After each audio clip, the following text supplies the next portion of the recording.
Ang Diyos ko'y mabuti. Buksan natin ang Bible natin sa Efeso 1:3 to 6. Ayan, Kuya Soseng, ito Bible mo. Ayan. Kuya Soseng ang ating pamasahin. Malinaw ang mata niya. Ephesians 1 to 6. Ayan, nagpa-opera ng mata niya para malinaw ang mata. Ephesians 1 to 6. Efeso 1:3 to 6. Okay, purihin natin ang Diyos at Ama ng ating Panginoong Hesukristo, pinaglalaban niya tayo ng lahat ng pagpapakalang espiritual na nagmumula sa langit dahil sa ating pakikipag-isa kay Kristo. Bago palighain ang sanlibutan ay pinili na niya tayo upang maging Kanya sa pamamagitan ng ating pakikipag-isa kay Kristo at upang tayo maging banal at walang kapintasan sa harap niya. Dahil sa pag-ibig ng Diyos, pinili niya tayo upang maging anak niya sa pamamagitan ni Hesukristo ayon sa kanyang layunin at kalooban. Hallelujah. Sa gayon ay purihin ang kaluwalhatian ng kanyang kagandahang loob na sagana niyang ibinigay sa atin sa pamamagitan ng kanyang minamahal na anak. Hallelujah. Sino ang tumanggap na kay Kristo? Taas ang kamay bilang Panginoon. Nagsisi. Naniwala sa kanyang ginawa at gagawain pa. Ang tawag sa iyo ay anak ng Diyos. Kaya yan ang isang tawag sa atin. Sa mga sumampalataya, tumanggap, nagsisi, binayaran ang kasalanan. Yan ang ibig sabihin ng sumampalataya. Tumanggap kay Kristo, nagsisi. Ibig sabihin ng nagsisi, kung si Bebet lasenggo, sabi ni Bebet, ayoko nang maglaseng. Yun ang nagsisi kasi maraming nagsasabi na siya nagsisi. Pero patuloy pa rin niyang ginagawa at lalo pa siyang nagpasasa sa kasamaan. Ibig sabihin, hindi siya nagsisisi. Kasi si Kristo, pag siya'y nagsalita ngayon, at siya'y talagang nagsasalita sa pamamagitan ng mga taong nagpapahayag ng kanyang salita. Ang sabi ni Kristo, magsisi kayo. Ibig sabihin, talikuran nyo ang inyong kasalanan. Inuutusan tayo ni Kristo. Kaya ang isang tao, kapag siya'y nagsisi, tumanggap sa kasalanan, tumanggap kay Kristo, nagsisi sa kasalanan, tawag sa kanya yung mananampalataya. Amen. At siya'y nilalagyan ng Diyos ng Espiritong mabuti, Santo. At dahil doon sa Espiritong Santo na yan, ikaw ay naging anak ng Diyos. Si tatay, ang tingin sa kanya ng Diyos ay matuwid, righteous. Dahil kay Kristo. Amen. Hindi dahil si tatay mabait na ngayon, ang tingin righteous. Hindi, walang magiging 100% na righteous. Kaya lang tayo nagiging matuwid sa paningin ng Diyos dahil kay Kristo na tinanggap natin. Amen. Amen. At dahil din yung Espiritong nilagay ng Diyos kay tatay ay mabuti, holy, banal, santo, dadalahin niya si tatay sa paggawa ng mabuti. Amen. Matuwid. Yeah. Yan. Hindi dadalahin ni tatay yung sarili niya para siya maging righteous, no? Kasi ang salvation, katulad ng ating pinag-aralan ng nakaraang linggo, ang definition ng kaligtasan natin ay dahil sa naawa ang Diyos, Roma 11:5. Balikan lang natin, Diyos Jose, konti. Roma 11:5. Tingnan natin kung ano yung kaligtasan, no? Nandito tayo ng Diyos, ha? Sabi rito sa Romans 11:5, ganun din naman sa kasalukuyan, mayroon pang nalalabing mga hinirang ng Diyos dahil sa kanyang kagandahang loob. Kasi, At kung yan ay dahil sa kanyang kagandahang loob, maliwanag na yun ay hindi dahil sa mga gawa. Sapagkat kung ang ginawa ng tao ang batayan, hindi na yun nasasabing kagandahang loob. okay, ang definition ng ating kaligtasan, kaya tayo naging anak ng Diyos dahil sa pag-ibig ng Diyos, dahil sa kagandahang loob ng Diyos. Ang definition niya, hindi dahil tayo'y mayroong ginawang mabuti o tayo'y may ginawang anuman. Brad, Ito'y sige, niligtas niya tayo hindi dahil sa ating mabubuting gawa, kundi dahil sa kanyang anong verse yan? Titus Titus 3:5. Titus 3:5 to 6. Yeah, kasi iniligtas niya tayo hindi dahil sa ating mabubuting gawa, kundi dahil sa kanyang habag sa atin. Tayo iniligtas niya sa pamamagitan ng Espiritu Santo na naghugas sa atin upang tayong panganak ng muli at magkaroon ng bagong buhay. Ayun. Ayun. Kaya mo ha, binabasa lang natin yan. Isang verse lang yan, hindi na pwedeng debatihin eh. Wala na. Tapos na usapan eh. Isang verse lang. Ay napakaraming mga nakasulat sa Bible na kaligtasan natin, hindi natin pinagpakuran. Yes. Para wala ikang magmayabang. Para hindi magmayabang si Gideon na ako, ligtas na ligtas ako. Kasi ang bait ko eh. Hindi ako gumagawa na. Hindi ako tumitingin sa malaswa. Nakaw, yung cellphone. Hindi nga ako nagsa-cellphone eh. Kaya ako ligtas eh. Ang kaligtasan, hindi dahil sa ikaw ay merong anumang ginawa, kundi dahil lamang sa pananampalataya. Yes. By faith, no? Nang si Kuya Edwin ay sumampalataya kay Kristo, si Kuya Edwin ay naligtas, naging anak ng Diyos. Amen. Kahit na si Kuya Edwin ay hindi pa perpekto, kahit minsan-minsan napunta pa sa tupada yan. Hindi ko sinabing pumunta ka sa tupada. Hindi ko sinabing pumunta ka dahil yung espiritong nasa sayo, diyan ka niya aalisin sa tupada, sa sabog, sa sugal, diyan ka niya tatanggalin. Yes. Dahil kasi ang anak ng Diyos, anong definition? Ang anak ng Diyos hindi maaaring magpatuloy sa kasamaan. Yeah. May verse tayo nun eh. Kaya tayo na, ang anak ng Diyos hindi maaaring magpatuloy sa kasamaan. Yeah. Ang anak ng Diablo hanggang kamatayan, hanggang abuti ng kamatayan, patuloy yan sa paggawa ng kawalang yan. Harap pa kaya anak mo, basahin natin. Ang anak ng Diyos, no, yung unang verse natin kanina, tayo yung naging anak ng Diyos. Sino anak ng Diyos? Taas ang kamay. Okay, dalawang tao lang nandito sa mundong ito. Maniwala kayo, dalawang klase lang ng tao. Pag hindi ka anak ng Diyos, anak ka ng demon, ano nakakaalam yan? Walang nakakaalam yan kundi ikaw na may katawan. Paano mo malalaman? Hanggang kamatayan, patuloy kang magpapasasa sa kasamaan. Di ba yung napunta sa daigdig ng patay, tayo, no? Anong sabi daw ng kausap niya? Gusto niya bumalik eh. Naku po, meron pa ako rong limang kapatid. Babalikin po ako, ayaw ko ikaso lang mapunta rito. Sabi sa kanya, di ba ikaw nagpasasa sa kasamaan? Ibig sabihin, hindi siya tumigil, inabot siya ng kamatayan sa kasamaan. Kailanman, hindi niya ginustong siya maging magbago o gumawa ng mabuti. Okay, Kuya Soseng. Huwag kayong palinlang kanino man. Ayan yan eh. Sige, meron ka verse, Rod? Ay, verse John. Okay, kasi unang 1, 3, 9. Okay, sabi rito sa 1 John 3:9, ang mga anak ng Diyos ay hindi nagpapatuloy. Ang mga anak ng Diyos, sino ang anak ng Diyos? Taas ang kamay. Okay, checklist lang, checklist mula sa salita ng Diyos, ha? Checklist. O sinasabi ko, kumari ako yung sinasabi ni Gatsoteng. Ikaw, Roland, na anak ng Diyos, hindi ka maaaring magpatuloy sa pangbababae. Bakit? Data, kung babaero kami ni tatay, babaero kami ni tatay eh. Ano pa? Abay, lasenggo. Ako eh, pag ako yung minum eh, 10 bote eh, minsan eh, hindi na makalakad eh. Yeah. Bakit naglalaseng? Ano pang ginagawa namin ni tatay? Abay, pag kailangan namin ng pera, gagawa kami ng diskarte. Anong diskarte? Abay, pailalim na diskarte. Kailangan makalamang tayo, no tay? Abay, ano pa? Abay, napakarami pang iba. Ngayon, nakarinig kami ni tatay ng mabuting balita, naging anak ng Diyos. Ano ngayon ang sabi ng kasulatan? Yeah. Ang anak ng Diyos. Ay hindi na nagpapatuloy Ang sa... anak ng Diyos, kami ni Tatay Obed, hindi na kami magpapatuloy sa dati namin ginagawa ng mga kasamaan. Tama kayo, Sosay? Ano? Yes. Ulit kayo, Sosay. Ang mga anak ng Diyos ay hindi nagpapatuloy sa pagkakasala. Hoy! Hallelujah! Sabi ni Tatay, sino ang anak ng Diyos? Taas ang kamay. O, ikaw ang kausap, ha? Ikaw ang kausap dito, ha? Anong verse na, Sosay? At 1 John 3:9. Unang Juan 3:9, ang kausap ng salita ng Diyos, kami ni Tatay. O, sino ang anak ng Diyos? Taas ang kamay. Yung anak ng Diablo, wag hindi kayo kausap. Bakit hindi nyo maintindihan to? Bakit? Ang anak ng Diablo, Yeah. ang kanilang pag-iisip ay dinadaya ng Diyos ng kasamaan. Yung kanilang ginagawa na kasamaan, yun ang bumubulag sa kanila. Kaya hindi nila maunawaan ang sinasabi ng Diyos para sa kanila. Yeah. Ano sabi ko, Joseph? Ang anak ng Diyos, Ay, taas ang kamay ng anak ng Diyos. Ang mga anak ng Diyos ay hindi nagpapatuloy sa pagkakasala sapagkat nananatili sa kanila ang binhing mula sa Ang Diyos. binhi na mula sa Diyos, alam niyo yung binhi na yan na mula sa Diyos, yan yung espiritu mabuti na nilagay sa iyo nang ikaw ay sumampalataya. Yes.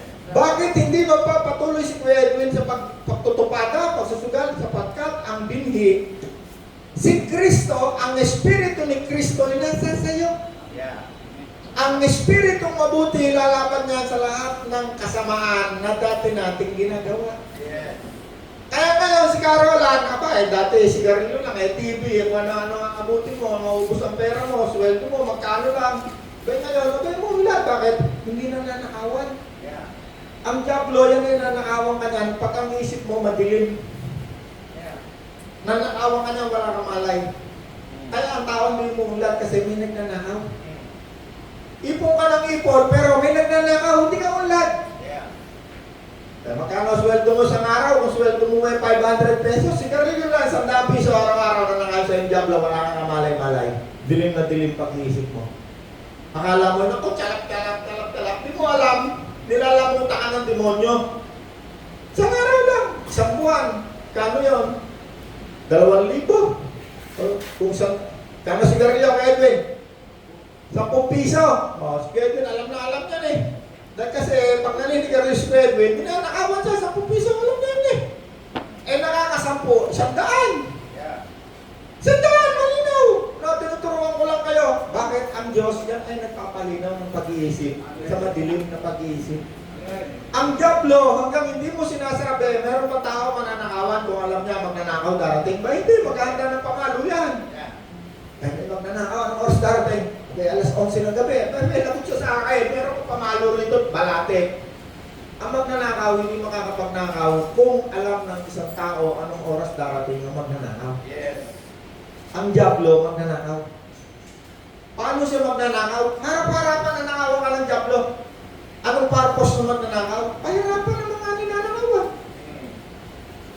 Pahirapan! Ay, di ako naniniwala dyan. Sigarilyo lang ha? Sigarilyo lang. Maraming tao din naniniwala na sigarilyo ay masama sa tao. Dahil kasi dinadaya ng diablo ang kanilang pag-iisip. Sigarilyo lang ni Alvin. Alvin, nakakailan sigarilyo ka sa araw? 3 lang. Pakahina. Pakahina ako eh. Sa pakete ako eh. Saan ganon? Champion, o wala ho? Yeah. Apa? Kinulangan pa eh, no? Sabi na hindi pa gusto. Pamaya mapupulis ka na naman yan eh. Kulo makapupuntaan mo. Tama si Alvin, no? Nakalaya na si Alvin. Tayo, Alvin. Oh, tayo. Oh, gusto mo pa pumunta sa kulungan? Yeah. Bakit ka na kulong? Anong kasalanan? Gumamit ng drugs. Kaya talay ako na. Hindi kita pinapahiya, Alvin, ha? Si Alvin, eksaktong halimbawa. Kanina, ang halimbawa natin, sigarilyo lang eh. Sigarilyo lang, ninanakawan tayo ng demonyo. 10 piso, times 10 na sigarilyo. Pag 10 na sigarilyo mo sa isang araw, abay, ano lang yan, mahina. 10 times 10, 100 isang araw, times 10, 1,000, times isang buwan, 30 days, 3,000. Kasi ang sigarilyo, wala namang off-hire yan, no? Walang bakasyon, walang Sunday yan, ano na tayo? Walang bakasyon yan. Walang holiday yan. May sakit na nga tayo, ano? Naku po, pag nakatalikod eh.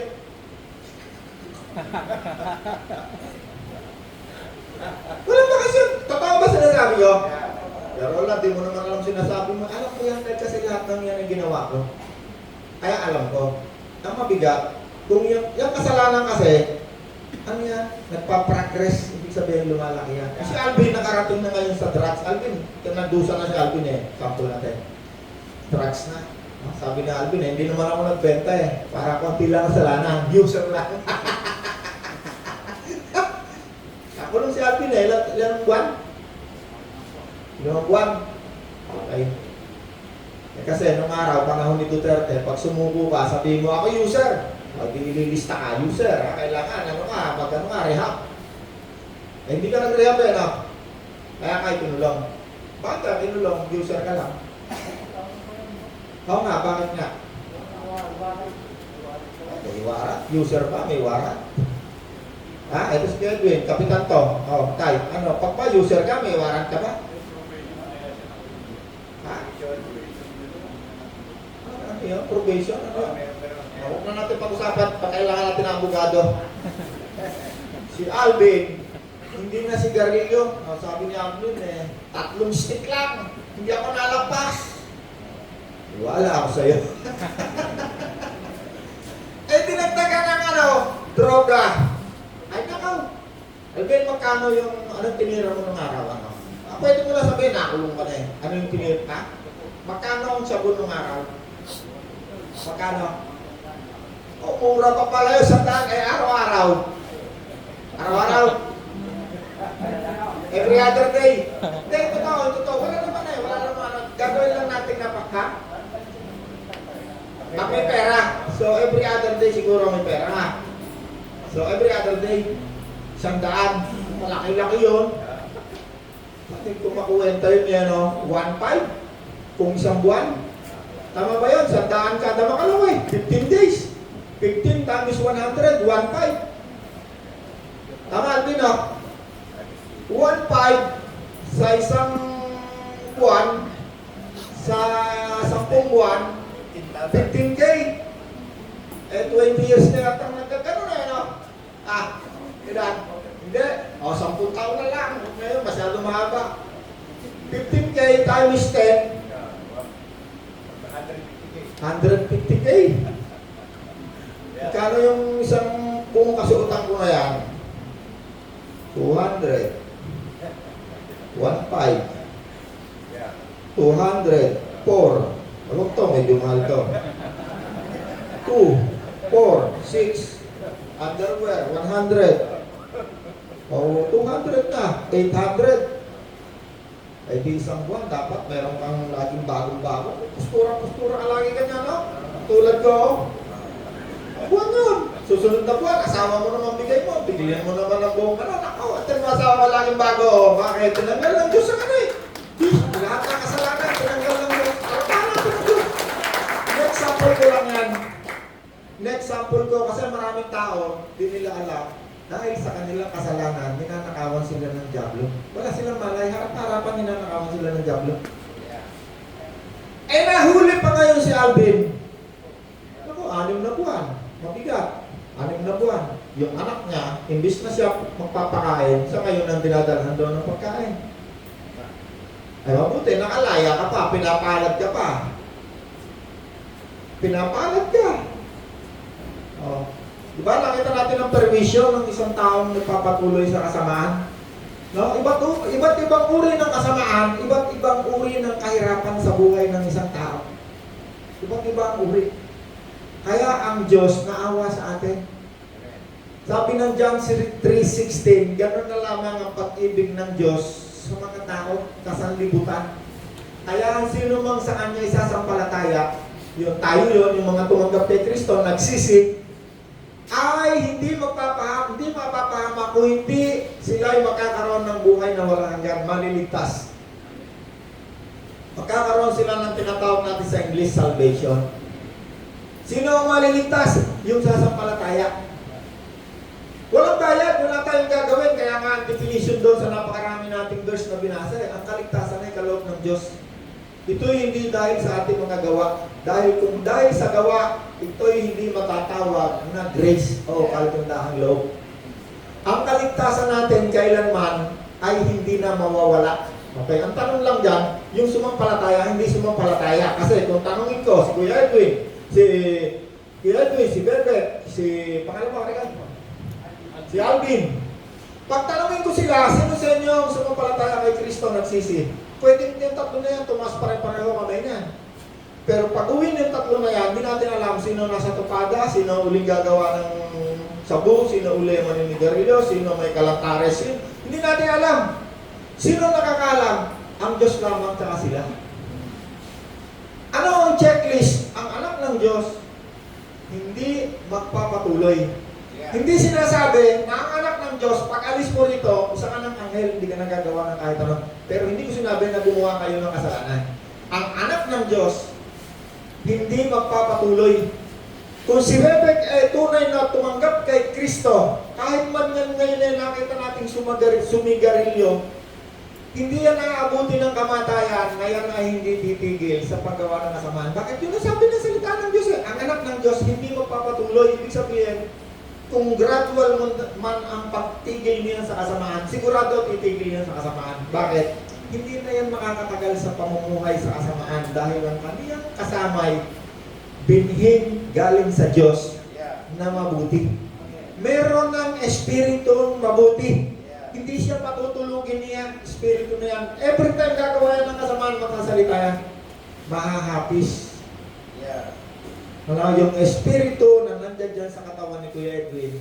Every time gagawa ng kasamaan yan, tutupata ka, yung perang dala mo, patuloy mo, zero na yan. Imbis na yan ay tatabi mo, pag nagkasakit din, may mabubunot ka. Mawawala. Magsasalita. Ngayon, kung matigas pa rin ang ulo mo, gagawain pa rin. Wala talaga. So, pag nawala ang pera mo, sino ba magsasuffer ng consequence? Sino mahihirapan? Ang Diyos ba? Sino mahihirapan? Halimbawa, ito si Alvin eh, sumupsok na naman ang sabu. Sino mahihirapan? Ang Diyos ba? Hindi. Si Alvin pa rin. Kaya nga naawa sa iyo ang Diyos ay laging iniaalok yung pag-ibig niya. Ang gagawin mo lang sasampalataya, maniniwala ka lang sa ginawa para sa iyo ng Diyos at ikaw ay magsisisi. Ano ibig sabihin ng pagsisisi? Pagpapasya. Magpapasya ka, ayaw mo na ng kasamaan. Pag ikaw ay nagpasya na at yung pagpapasya na yan, ang nakakaalam lang yan, ang Diyos at ikaw. Ang Diyos lang. Pag ikaw ay nagpasya na, kahit yung mga bisyo mo na hindi mo kayang tigilan, doon ngayon kikilos ang Diyos. Tutulungan ka niya para yung iyong kasamaan na dating ginagawa, matapos na. Yun ang kilos ng Diyos. Yun ang kaligtasan mo, gumagawa. Hindi ikaw ang gumagawa, kundi yung tinanggap mo na kaligtasan, yung Espiritu mabuti, yan ang gagawa para ikaw ay tumigil sa paggawa ng kasamaan. Brother Simon. Sige, kayo Sa ganang pinagkakalab ng Diyos sa atin ng Espiritu Santo sa pamamagitan ng ating tagapagligtas na si Yeso Cristo upang tayo gawing matuwid sa pamamagitan ng kanyang kagandahang loob at tayo magiging tagapagmana ng inaasahan nating buhay na walang hanggan. Upang tayo'y gawing Matuwid. mabuti. Mabuti, yeah. At mo anong ginagawa sa atin ang pagtanggap natin kay Kristo? Gagawin niya tayo mabuti. Siya ang gagawa. Yeah. Kaya tayo titigil sa kasalanan. Kaya si Kuya Edwin, titigilan niya ng sigarilyo, ang tupada, lahat na nagpapahirap sa kanya dahil kay Kristo na tinanggap niya. Gagawin ka niya mabuti, matuwid, righteous. Ibig sabihin yung pamumuhay mo, righteous ka na sa paningin ng Diyos, pero yung gawa mo, gagawin pa rin ikaw mabuti dahil doon sa tinanggap mong Espiritu Santo. Yes. Yung mga hindi namin kayang gawain ni Tatay, ang tutulong namin para magawa namin yung Espiritu na nasa sa loob namin ni Tatay. Yes. Amen? Amen. Okay, isa pa. Roma 8. Ano ba yung binasa natin kanina kay Jose? Efeso, no? Efeso 1:3-6, no? Yeah. Roma 8:35. Okay, Roma 35, Sabi ka muna, John 3:16 muna, basahin ko ha. Sa Sige. tulad na binasa ko kanina. Ganyan na lamang pag-ibig ng Diyos sa atin, ng mga sasangkatauhan, sa mga tao. Kaya ibinigay niya ang kaisa-isa niyang anak upang ang sumampalataya sa kanya, hindi magkakaroon ng kaligtasan, buhay na walang hanggan. Roma 8:35. sino makapag-iwalay sa atin sa pag-ibig ni Kristo? Okay? Ang kaguluhan kaya, ang kapigatian, pag-uusig, pagkagutom, kahirapan, panganib, o kamatayan? Sino ang makakapaghiwalay? Sino sa inyo rito tumanggap kay Kristo? Yung pagtanggap natin na yan kay Kristo, yan ay respond natin sa pag-ibig ni Kristo. Yes.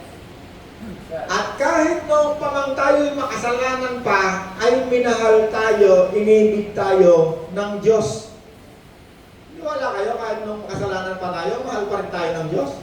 Kaya nga tayo niligtas eh. Kahit makasalanan pa tayo eh. No? Sa Roma 5:8 yata nakasulat dun eh. Roma 5:8. Oh. Ngunit pinatunayan ng Diyos ang kanyang pag-ibig sa atin nang mamatay si Kristo para sa atin noong tayo'y mga makasalanan pa. Isipin mo, makasalanan ka pa nga, mahal ka na ng Diyos. Eh lalo na ngayon na ikaw naging mananampalataya na. Amen. Sino pang makakapag-iwalay at makakapag-alis ng iyong kaligtasan? Sino pang makakaagaw sa kamay ng Diyos sa kaligtasan mo? Ang diablo ba? Sabi dyan, hindi kaya. Mga anghel ba? Ang kagutuman ba ni makakapag-iwalay ba yun sa kaligtasan? Hindi na. Ang sakit ba ni tatay? Yung ba yung makakapagtanggal pa ng kaligtasan ni tatay? Hindi na. Tama na ba yun, tatay? Yeah. So, sino sa inyo tumanggap na kay Kristo? Amen. Sumampalataya, nagsisi. Ang direksyon nyo, saan naroon ngayon si Kristo? Yes. Wala nang makakaagaw pa niyan sa inyo. At dahil kayo tumanggap kay Kristo, sigurado, kung ikaw ngayon ay masama, ikaw ay gagawain niyang mabuti. Ay, bato isa. Sige. Sapagkat natitiyak kung walang makapaghihiwalay sa atin sa kanyang pag-ibig, kahit ang kamatayan, o ang buhay, o ang mga anghel, o mga kamuna, o kapangyarihan, ang kasulukuyan o hinaharap, ang kataasan o kalaliman, o alimang nila ay hindi makapaghihiwalay sa atin sa pag-ibig ng Diyos na ipinagkaloob sa atin sa pamamagitan ni Kristo Jesus na ating Panginoon. Sa pamamagitan ni Kristo. Wala nang makakapagtanggal pa, makakapaghiwalay pa sa iyo sa pag-ibig ng Diyos. Kaya nga kahit nung makasalanan pa tayo inibig na ng Diyos at namatay ang kaysa-isang anak ng Diyos ibinayad sa iyo kahit nung makasalanan ka pa. Eh lalo na ngayon tumanggap ka na kay Kristo, nagsisi ka na. Meron pa bang makakapag-alis ng kaligtasan mo o dahil sa pag-ibig ng Diyos, ikaw ay naligtas? Meron pa bang makapagtatanggal, makakaagaw pa? Meron bang demonyo na kayang umagaw sa iyo? Meron bang anghel? Meron bang, ano sabi rin? Meron bang kalaliman? Meron bang kataasan? Meron bang kapigatian? Meron bang kagutuman? Meron bang sakit? Kahit kamatayan, kahit mga anghel. Kahit kamatayan. At walang anumang bagay na makakaagaw pa sa iyo. Yung kaligtasan mo na yan. Kung ikaw man ay naligtas. No, ang nakikita natin, nakakala natin, bakit ito si ganito, kadimo-demonyo, akala ko ba yan anak ng Diyos? Hindi yan anak ng Diyos. Ang anak ng Diyos hindi nagpapatuloy sa kasamaan. Yes. Napapagkamalan lang natin minsan, yung anak ng demonyo na anak ng Diyos. Niwala kayo? Napapagkamalan lang natin. Yung anak ng Diyos, pagkatapos niya ng 10 taon, 20 taon pagiging mananampalataya, hindi mo na yan makikita sa beer house, hindi mo na yan makikita sa saklaan, hindi mo na yan makikita sa sugalan, hindi mo na yan makikita sa lahat ng kademonyohan, hindi mo na yan makikita. Bakit? Ang anak ng Diyos hindi nagpapatuloy. Pero kung after mga 20 years na, yung inaakala mong lagi sa simbahan, meron na namang number 2, meron na naman ngayong number 3, at mayroon pa ng isang nililigawan, samantalang may asawa na. Hindi yan anak ng Diyos. Bakit? Sapagkat ang kanyang isip ay dinaya ng Diyos ng kasamaan. Intindihan niyo? Dalawa ang Diyos sa mundong ito eh. Diyos ng kabutihan, Yeah. ang pangalawa, Diyos ng kasamaan. Yeah. Kapag ang ginagawa ng isang tao, puro kasamaan, hindi Diyos ng kabutihan ng Diyos niyan, Diyos ng kasamaan. At yung taong yan ay nag-i-enjoy, nagpapasasayang sa kasamaan. Sarap kaya ng kasalanan, no? Tayo lang, sarap, no? Pwede na lang, masarap. Okay, pag ako'y nagkarat ko, sayo kong umalis, minsan nananalo ko, malis may talo. Pag ako'y naglaki na, pag ako'y minsan madyong, magdamag o maghapon, paano ko wala tigil? Bakit? Masarap kaya. Lahat ng kasalanan, gusto yan ng laman. Ang gumagawa niyan, yung ating katawang laman. Pero yung espiritong nandyan, ayaw na yan. Lalo na pag tinanggap mo si Kristo. Yeah. Ayaw na yan. Lalabanan niyan yan. Yan ang lalaban sa iyo para ikaw ay maging mabuti. May nanawa tayo? Amen. Okay, una, ang kaligtasan, kailanman walang makakaagaw. Yeah. Number 1. Huwag kayong maniwala ng kaligtasan nyo, bukas pag-ising nyo, wala na. Sigurado, ang kaligtasan nyo, kailanman walang makakaagaw. Ang dami nating verse eh. Yeah. Paano yun kaya si Judas Ika? Bakit sambay ka napunta? Si Judas, ang daming verses na siya ay kailanman pinaligtas kasi patuloy siya sa pagnanakaw. Hindi siya naligtas. Kailanman hindi naligtas si Judas kasi siya ay taga-kupit ng pera. Pagka pera na pinag-usapan, walang nalaglag na si Judas. Kahit ikaw, bebenta ka ni Judas. Kaya pati nga ang Panginoon, binenta niya eh. Diba? Yung pinagbenta niya, parang kaya tinawag ng Judas eh. Ha? 30 pieces of silver. 30 pieces of silver, pinagbili niya ang Panginoon eh. Pero yung kasalanan niya, hindi niya na kayang tagalan. Kaya siya nagpakamatay. Kaya huwag kayong mag-Judas. Pag ang isang Kristiyano, hinudas nyo, magsa-self-destruct kayo. Hindi ibig sabihin literal na magpapakamatay. Yung iba talaga nagpapakamatay. Bakit? Ang dami niyang hinudas. Pag ang isang Kristiyano, hinudas nyo, yung gagawa ka ng mabuti, tapos susuklian mo ng kasamaan. Sabi ng Bible, ang demonyo hindi lalayo sa iyong tahanan. Tuturuan ka niya ng kawalangyaan na hindi kayang naisip ng iba. Bakit? Ang demonyo magtuturo sa iyo, ang Diyos ng kasamaan. Lahat na tayo. Kaya yung mga hudas dyan, tigil-tigilan nyo yan. Mamaya makita namin, nagdilit kayo ng katawan nyo. Hindi, totoo yan. Ang anak ng Diyos, titigil sa kasamaan. Isang verse nga lang sapat-sapat na yan eh. Galatia 5:4, kayong nagsisikap na maging matuwid sa pamamagitan ng inyong lakas sa pagsunod sa mga utos. Inihiwalay nyo ang inyong sarili kay Kristo. You have fallen away from grace. Nawala sila sa awa. No? Nalaglag sila, nahiwalay. Kami ay umaasa na magiging righteous, matuwid sa pamamagitan lamang ng pananampalataya. Galatia 5:5. At ito ay sa pamamagitan lamang ng Espiritu. Sa mga nakipag-isa na kay Kristo, hindi na mahalaga kung ikaw ay sumunod sa kautusan o hindi, magpatuloy o anuman, ang mahalaga ay ang pananampalataya na gumagawa sa diwa ng pagmamahal. Yan ang pinakamahalaga sa lahat. Pag-ibig. No? Kaya sabi ni Kristo, huwag mong gagawin sa iyong kapitbahay ang isang bagay na iyong gagawin pag ayaw mo, pag sa iyo ginawa. Kahit naunawaan niyo yan, yun ang utos ni Kristo sa mga mananampalataya. Pag ayaw mo, pag sa iyo gagawin, sabi ni Kristo, huwag mong gagawain sa iyong kapwa. Pag ayaw mo, asawa mo, may kalandian, huwag ka rin makipaglandian. Bakit? Masama, sabi ni Kristo, masama yun eh. No, marami kasi nagsasabi, hindi, pero wala, hindi naman masama ito, nakikipag-ano lang ako, eyeball lang ako sa cellphone lang. Sino ka eyeball mo? Yung mga, teenager. Mga sexy. Nakikipaglandian. Paano na yung asawa mo, payagan mo makipaglandian? Pwede? Alvin, ikaw papayag ka, asawa mo, may ka-eyeball din, cellphone.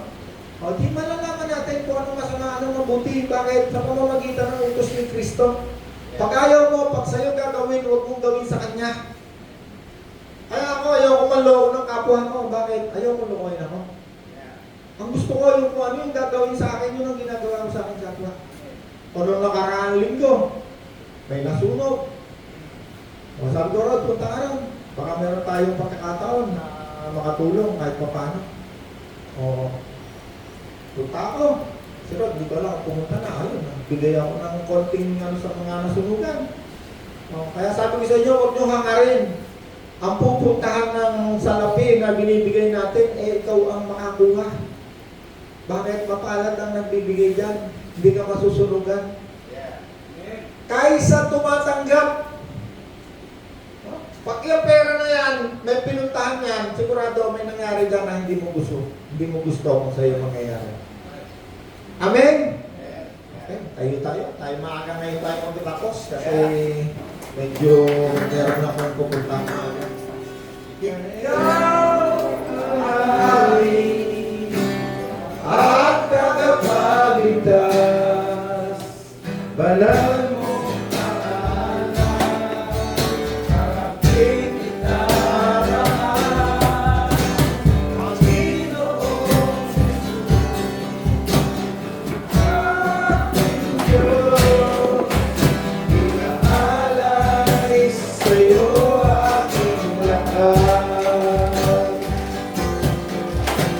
Ikaw ang hari at tagapagligtas. Banal mong pangalan, aking inaabangan. O, wala kayo malis, saglit lang. O Diyos na mabuti, marami po salamat sa mga Yes, Lord. salaping ito na nihandog namin sa iyo ngayong araw na ito. Sinasampakan namin, Lord. Gamitin mo po ang mga salaping ito upang tumulong sa aming kapwa. In Jesus' name, Amen. Amen. Amen.